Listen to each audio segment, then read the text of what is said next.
Welcome back, everyone, to another episode of your Daily Dose Triple Trouble event. Trying to suck all your gold out of you. PB says no, but there are some circumstances where the answer could potentially be yes. Give me 1 second. Ugh, had to turn that off. Now, what we want to talk about straight up is the summoning event. You know the drill. Probably better to wait for 100 to get your guaranteed 45 shards. If you want to go ballsy and just waste the free tokens and not spend any gold, absolutely go ahead. Either or, they're basically the same. They're basically DPS slash support heroes. Some are better situated for other things. This guy's more PvP. This one's more all-rounder, mainly because they attack everyone and have some buffs. This guy did some pretty decent damage I've seen, and of course this one actually does some decent damage as well. Are they worth building? No. Should I probably spend any more gold on them? Absolutely not. If you're in the boat where you want to build them though, go right ahead. But just so you know, the only thing that I will probably preface about that is Yoshiro and Oda only appear 3 times in the Mythic time summons. So, if they screw you over, that is on you. Unfortunately, there is no guarantees. Next up is the transformation event. For those that love it, well, good luck. Basically, you can roll for your paper charms, your gold jackpots, and more importantly, your paper shards. You need 120 for 1 paper charm, or actually you need 160 for 1 paper charm. So you need 160 shards for 1 full charm. Basically, you need 6 full charms to get the latest mythic hero. And the only one worth mentioning is in fact Shao P. The reason being is their passive is the passive is the deal breaker. If you have the passive, essentially speaking, you're going to paralyze a lot of players. I recommend it on every single nation. There is no exception. They do exceptionally well on Warlord and Wu. The only other one maybe is Lone Wolf, but I would only do this for the Shu Nation. And honestly, it isn't worthwhile. In the grand scheme of things, you probably should just be waiting for Generation 6, mainly because Gen 5 is already out, and Gen 6 has some of the best transformations in the game. Although I will preface this, 90% of the players still prefer to run Shao P because of the paralysis and, I should say this, the accessibility of the mythic skin. So the mythic skin in the festival event, which you can get for free, it's just going to take you a very long time. Or if you're a low spender, it's probably still going to take you about a year to get it. But the more of the mythic skins that you have, the higher the abilities go. Example, the star effect is as follows. Essentially speaking, you need mythic skins to make the star levels go up, and they have additional benefits. So honestly, everything else is just negligible. I would forget about it. If you have been pulling for the Paper Charm shards in the Starlight Wish event, this is where you exchange them for the tickets. So you get a whole gold ticket, takes 2 shards of the legendary variety. You get a ticket, you get a selection chest, and there you can grab some of the legendary transformations. The only reason you go for legendary transformations is the indexes, okay? Indexes are very, very important. Moving on, as for the outfits, they look nice. They do give you some cool stuff. Are they worth it? Probably not. I would focus on just filling out your indexes. If you have maxed out all your indexes, you probably already bought these ones anyway. Wolfhammer is pretty badass though, so I know a lot of players will get this just for the skin, just for the looks. But they kind of get teased a little bit too because they're a little bit noobish. You should actually be focusing on maxing out your transformations. Mainly because if you can see down here, if you do get the gallery, that's 35% damage, well, defense, and 15% damage reduction. Which one is the one that I would be running? Shao P. So what do I get if I get Warlord? I get 35% attack. That's huge. I don't know about you, but 35% attack is actually pretty big. But of course, it is up to you. Play the account however you want.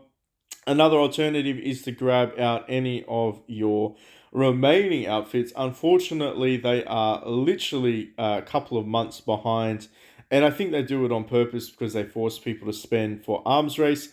It sucks. I think the development team needs to boot up their backside, but here it is. You basically can get your Generation 2 here, It is stupid because we've already moved on to Generation 4. However, like I said, there are a little bit of greedy factors in here. As for this, forget about it. Don't do it. Spend your gold. There is better things to spend your paper charms on.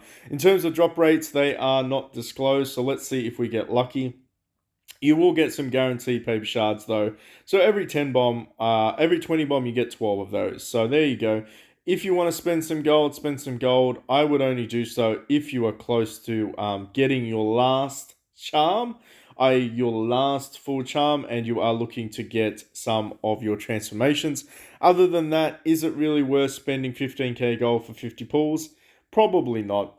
Probably not. That's the truth. Save your gold. Move on to the next one.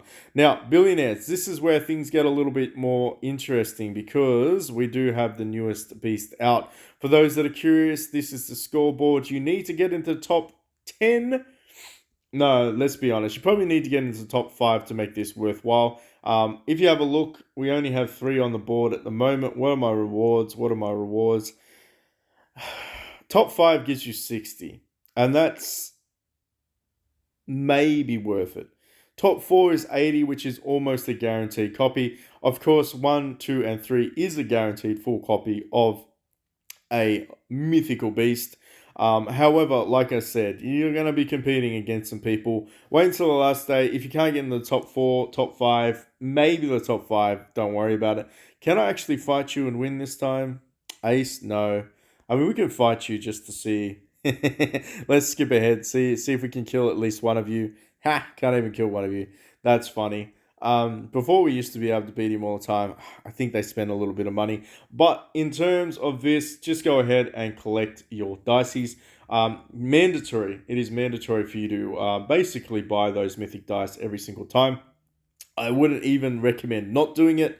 How many do we have though? I think we have.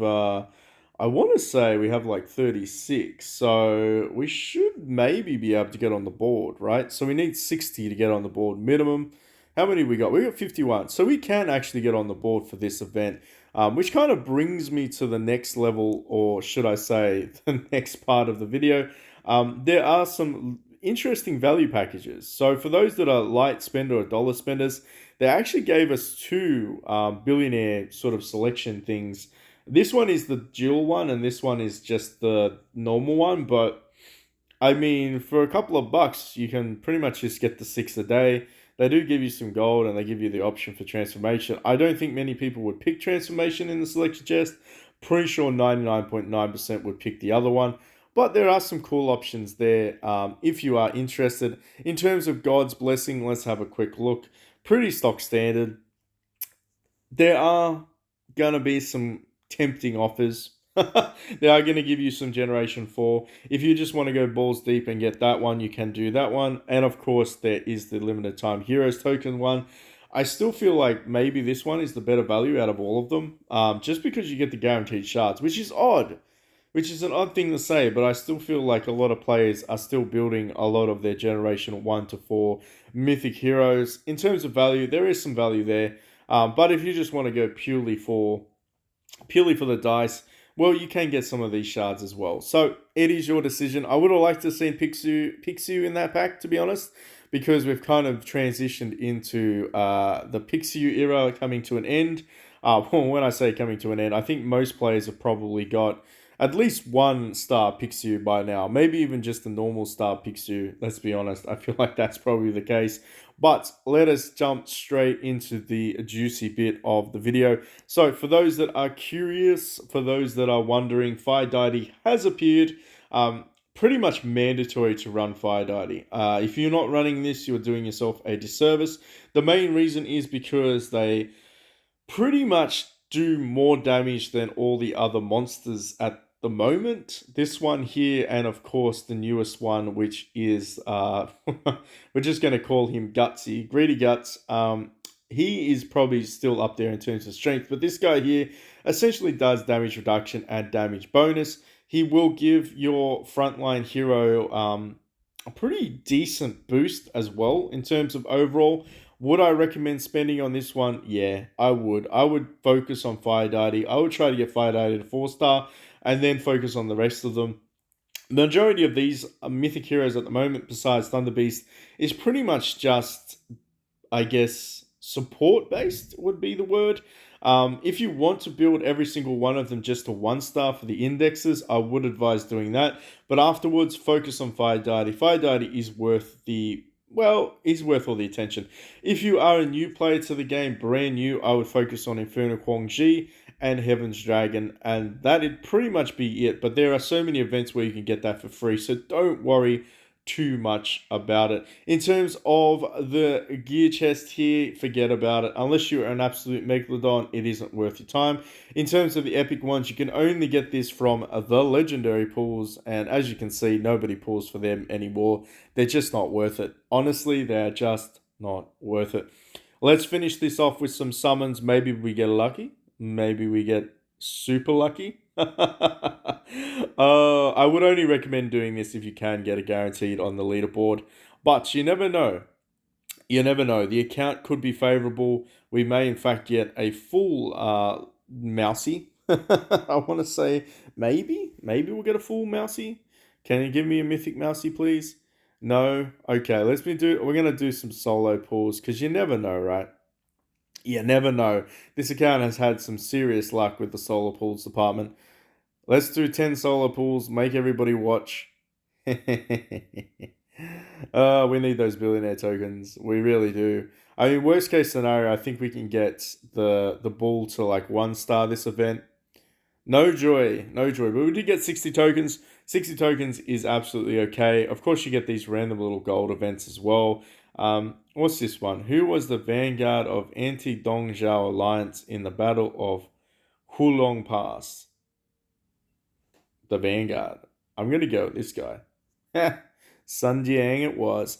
Alright, as you can see, there was probably, a couple of people got it. Banana, I love Banana. What an awesome name. And the Pusher both got a mythic mouse this time around. My recommendation, of course, is going to be to grab some Fire Deity. Hopefully you can build them. Hopefully you at least get that if you haven't already got it. You should all have 45 shards anyway. So hopefully this event is going to get you that Fire Deity. Let me know in the comment section down below. Is this the event that gets you the one that you're after? If you have any questions, concerns, hit me up on Discord in the link in the description field below. Of course, I will see the OGs in the comment section. If you see me on Facebook, don't be afraid to add me as a friend. But until next time.